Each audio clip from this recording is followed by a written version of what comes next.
নমস্কার বন্ধুরা, সানুদির রান্নাঘরে আপনাদের সবাইকে জানাই স্বাগত। আর বন্ধুরা, আজকের এই রেসিপিটি ভালো লাগলে লাইক শেয়ার সাবস্ক্রাইব করবেন। আর এটা বানানো খুবই সহজ, যে কেউ দেখলেই বানাতে পারবেন। তার জন্য প্রথম থেকে শেষ পর্যন্ত ভিডিওটি একটু দেখবেন, আর ভিডিওটি একদম স্কিপ করবেন না। চলে এসেছি বন্ধুরা নিত্য নতুন রেসিপি নিয়ে আবারও আমরা। তো আজ আমরা বানাবো সোয়াবিনের একটি রেসিপি, একদম নতুন ধরনের রেসিপিটি। তো সোয়াবিনের রেসিপি বানানোর জন্য এখানে আমি কিছু সোয়াবিন নিয়েছি, আগের থেকে গরম জলে ভিজিয়ে রেখে দিয়েছিলাম। আর জলটাকেও আমি ঝরিয়ে নিয়েছি, যতটা পেরেছি জলটা ঝরিয়ে নিয়েছি। আর এখানে আমি প্রথমে কিছু মশলা বেটে নিচ্ছি। সোয়াবিনটাও আমি পেস্ট করব, কিন্তু তার আগে মশলাটা আমি পেস্ট করে নিচ্ছি। তার জন্য নিয়েছি এখানে মগজ, 4 মগজ, এগুলোকেও আমি ভিজিয়ে নিয়েছিলাম, দিয়ে জলটা ঝরিয়ে নিয়েছি।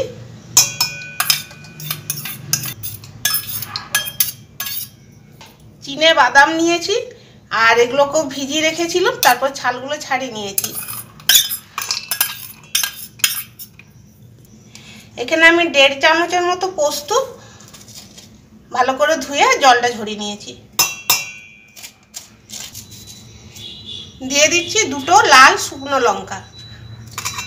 এখানে আমি কাঁচা লঙ্কা ব্যবহার করছি না আজকে, এই লাল লঙ্কাগুলো আমি ব্যবহার করছি। এতে কি হয়, লাল রঙটাও একটু ভালো আসবে আর ঝালটাও হবে। কাশ্মীরি লাল লঙ্কার গুঁড়ো আমি ব্যবহার করব না এখানে।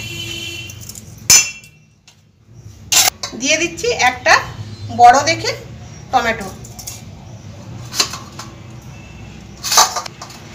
একটু আদাটাকে আমি গ্রেট করে নিয়েছি, দিয়ে দিচ্ছি। এরপর এটা আমি বেটে নিচ্ছি।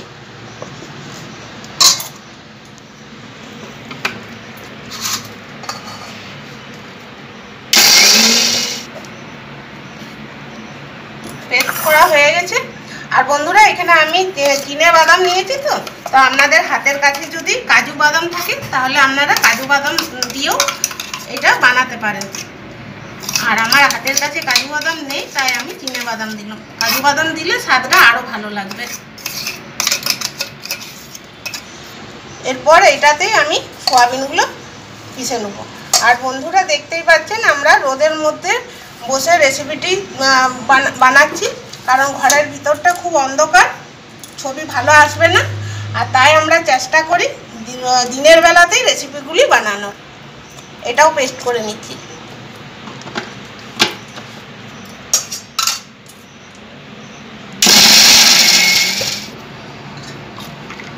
এইরকম আমি পেস্ট করে নিয়েছি, এরকম মিহি একদম। বাকি সোয়াবিনগুলো এরকম ভাবে আমি পেস্ট করে নিচ্ছি। সোয়াবিনটা পেস্ট করা হয়ে গেছে। আর এখানে আমি একটা বড় সাইজের আলু গ্রেট করে আর জলে ভিজিয়ে রেখে দিয়েছিলাম। আর এভাবে জলটাকে আমি বের করে নিচ্ছি আর এর সঙ্গে মিশিয়ে দিচ্ছি।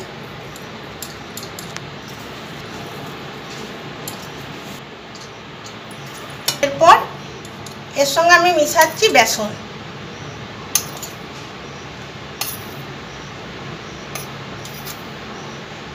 ভর্তি 4 চামচ দিলাম। দিয়ে দিচ্ছি হলুদ, একটু আদা বাটা, দিয়ে দিচ্ছি স্বাদ মতো নুন।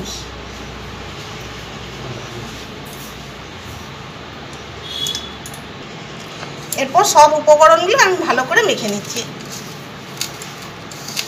বন্ধুরা, আমি কাঁচা আলু গ্রেট করে দিলাম। তো সেদ্ধ আলু দিয়েও এটা বানানো যায়, তবে কাঁচা দিলে কি হয়, এটা আমি পনিরের মতো করব, তো সেটা বেশ সুন্দর পনিরটা তৈরি হয়, ভাঙে না। আর সেদ্ধ করা আলু দিলে কি হয়, অনেকটাই নরম হয় আর তাতে ভেঙে যাওয়ার ভয় থাকে। তো তাই আমি সেদ্ধ করা আলু দিলাম না, কাঁচা আলু গ্রেট করে দিলাম। ঠিকঠাক হলো কিনা কি করে বুঝতে পারবেন, এরকম ভাবে নেবেন আর এরকম করে পাকাবেন, দেখবেন যে খুব একটা ফাটছে কিনা ধারে। এখানে অল্প অল্প ফেটেছে, খুব একটা ফাটেনি, মানে বেসনটা ঠিকই আছে। তাও আমি একটু বেসন দিচ্ছি, কারণ ফাটছে, না ফাটা নয়। এই যে আমি এখানে আরো 2 চামচ দেব।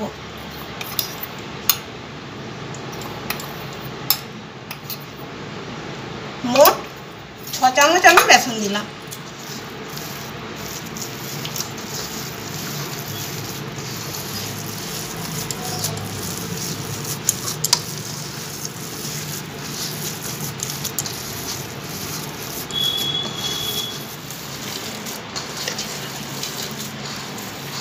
এরকম খুব ভালো করে মেখে নিতে হবে।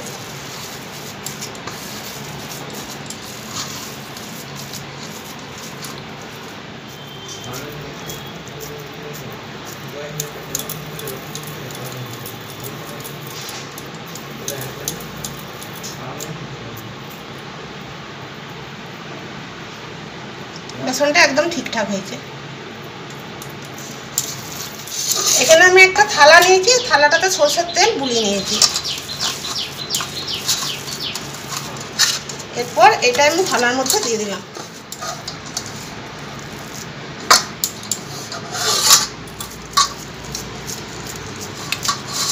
হাতে করে এরকম করে গোটা থালাতে আমি মেলে নিচ্ছি।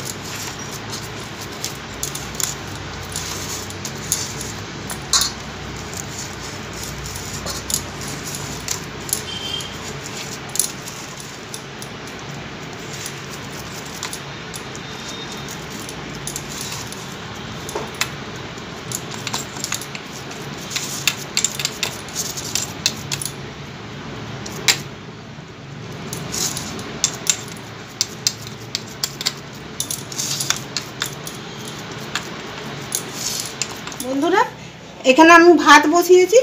তো এই ভাতের হাঁড়ির মুখে আমি এটা ভাপানোর জন্য বস করিয়ে দিচ্ছি। ভাতও হবে আর এটাও আমার ভেপে যাবে। নতুন করে আর গ্যাসের খরচা আমাকে করতে হবে না, দুটো কাজ আমার একসঙ্গেই হয়ে যাবে।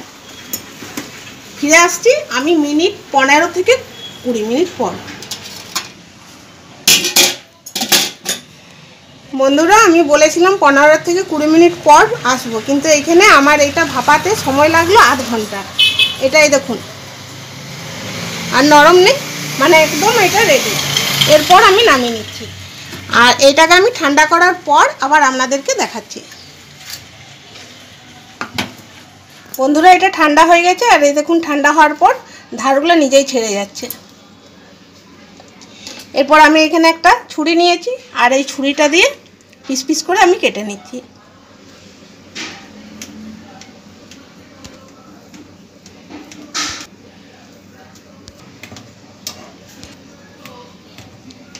আজ আমি সয়াবিনের পনির বানালাম, দেখুন কি সুন্দর হয়েছে। এরপর এগুলোকে আমি তেলে ভাজবো, তারপরে আমি আবার রেসিপিটি বানাবো।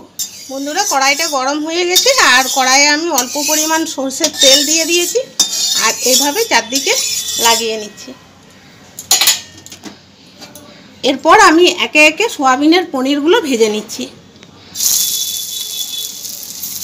রেসিপিটি বানানোর জন্য পনিরগুলো অবশ্যই ভাজতে হবে, তা নাহলে কাঁচা কাঁচা লাগবে, আর ভাজলে কি হয়, খুব সুন্দর খেতে লাগে।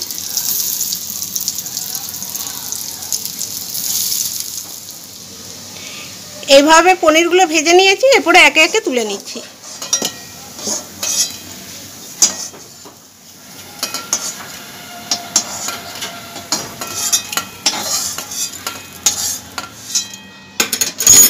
বাকি পনিরগুলো আমি একইভাবে ভেজে নিচ্ছি।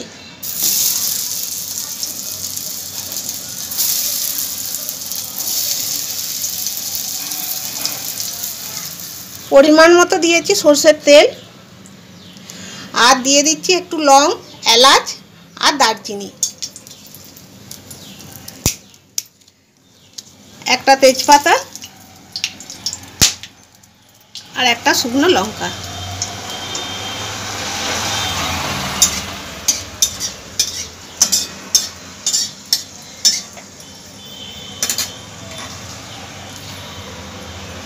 দিয়ে দিচ্ছি একটা পেঁয়াজ কুচানো। এখানে বড় একটা পেঁয়াজ আমি কুচিয়ে নিয়েছি। পেঁয়াজটাকে খুব ভালো করে আমি ভেজে নেব। পেঁয়াজের জন্য হালকা একটু নুন দিয়ে দিচ্ছি, যাতে পেঁয়াজটা খুব ভালো করে সিদ্ধ হয়ে যায়।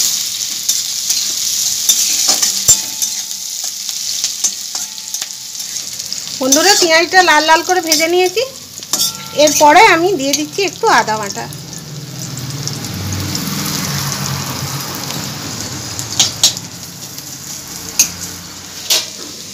দিয়ে দিচ্ছি একটু ধনে গুঁড়ো, জিরের গুঁড়ো আর পরিমাণ মতো হলুদের গুঁড়ো। মশলাগুলোকে খুব ভালো করে ভেজে নিচ্ছি।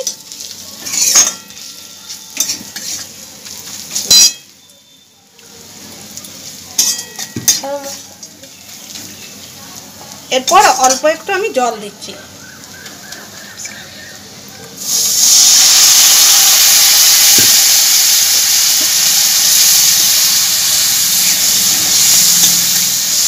যে মশলাটা বেটে রেখেছিলাম সেই মশলাটা দিয়ে দিলাম।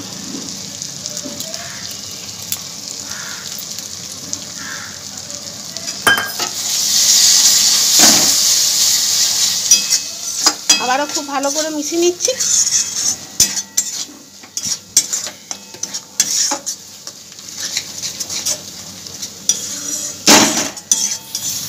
বন্ধুরা, এই রেসিপিটি ভাত, রুটি, লুচি, পরোটা সব দিয়েই খাওয়া যাবে। আর আজ আমি দুপুরে ভাতের সঙ্গে খাওয়ার জন্য এই রেসিপিটি বানাচ্ছি।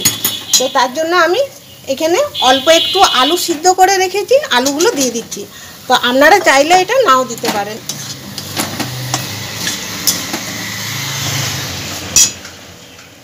আর দুপুরে ভাতের তরকারি তো সেই জন্য একটু আলু না দিলে কেমন যেন একটু ফাঁকা ফাঁকা লাগে, তাই একটু আমি আলু দিলাম।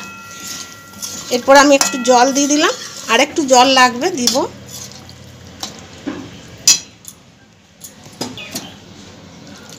বেশি দেবো না, অল্প একটু দেবো।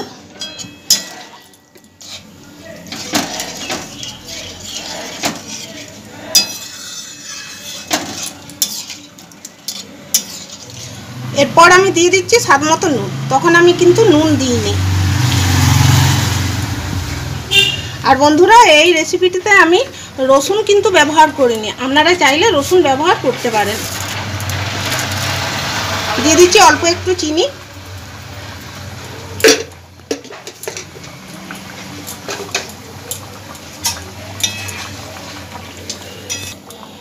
এরপর আঁচ কমিয়ে রেখে আমি একটুক্ষণ ফুটতে দিচ্ছি। বন্ধুরা, এরপর আমি দিয়ে দিচ্ছি সয়াবিনের পনির।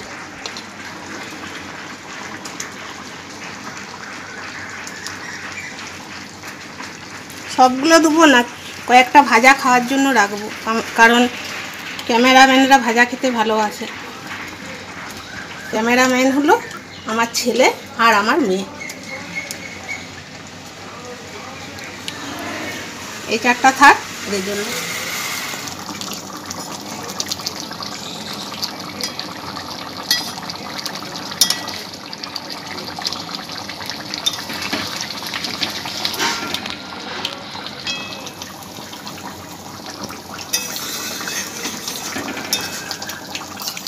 বন্ধুরা, এখানে আমি 2 চামচ মিষ্টি দই নিয়েছি। এটা দোকানের কেনা দই। তো দইটা আমি দিয়ে দিচ্ছি, সব শেষে দিচ্ছি। আর বন্ধুরা, আজকের এই রেসিপিটি ভালো লাগলে লাইক, শেয়ার, সাবস্ক্রাইব করবেন। আর এটা নান দিয়েও খেতে কিন্তু খুব সুন্দর লাগবে। আর এটা বানানো খুবই সহজ, যে কেউ দেখলেই বানাতে পারবেন। তার জন্য প্রথম থেকে শেষ পর্যন্ত ভিডিওটি একটু দেখবেন। আর ভিডিওটি একদম স্কিপ করবেন না। দইটা দিয়ে আমি আর ফুটাবো না, এখন আমি গ্যাস অফ করে দিচ্ছি।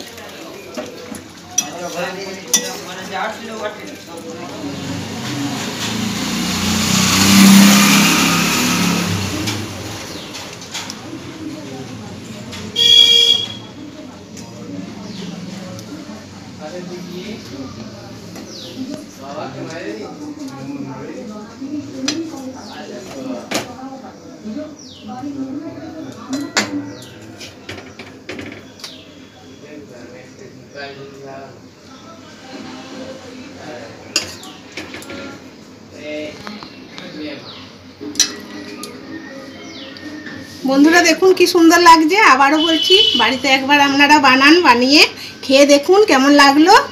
আর ভালো লাগলে অবশ্যই সাবস্ক্রাইব করবেন আমাদের এই চ্যানেলটিকে, পাশে থাকবেন, আমাদেরকে সাপোর্ট করবেন। ধন্যবাদ, দেখা হবে পরের ভিডিওতে।